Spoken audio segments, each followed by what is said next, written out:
Has any game component ever inspired such simultaneous joy and terror as a wooden hammer?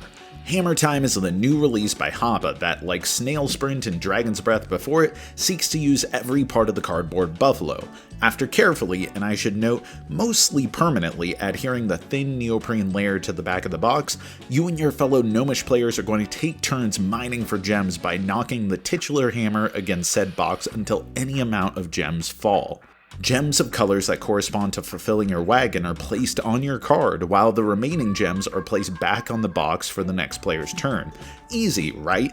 Well, except if 9 or more gems fall off, then Dragomir the Dragon shows up, or more accurately, Dragomir abstractly shows up, represented by you putting all of the gems knocked off back, which drives the delicious dexterity-based push your luck core of the game. And you think, maybe I'll just play it safe, try to get only a few gems, but it just so happens that there are these task cards, Gnomium side objectives, that if you fulfill them, you get the card to use in place of a clear gemstone, which of course is a wild. So now you're trying to use all your hammering prowess to get only even or odd numbers of gems to fall, or few, or lots, or maybe you abandon the task card and just focus on fulfilling those wagons, because if you fulfill one, you flip it over, revealing the next, and fulfilling all 4 before any other player wins you the game. Hammer Time is quick, simple, and manages to combine the magical wow factor of great components with a solid and intrinsically enjoyable design. From the second the box was open, the excitement of wielding a mighty hammer of auspicious portent was mutual between my kid and I, never mind the 28 years that separate us.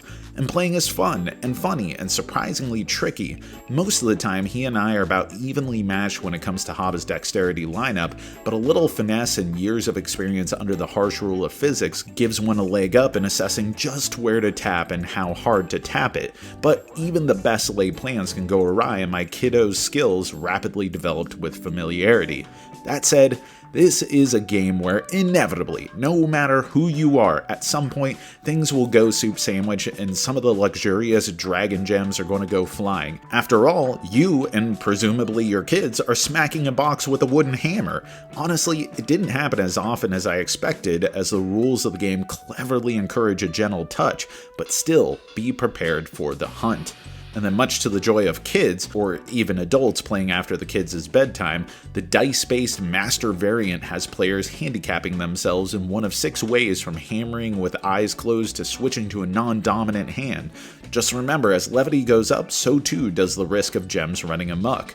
The Master variant makes for a funnier and more party-style game, but ultimately the novelties seem to undermine the design, and we had the most fun without it, though it does make for a good balancing option when only applied to adults.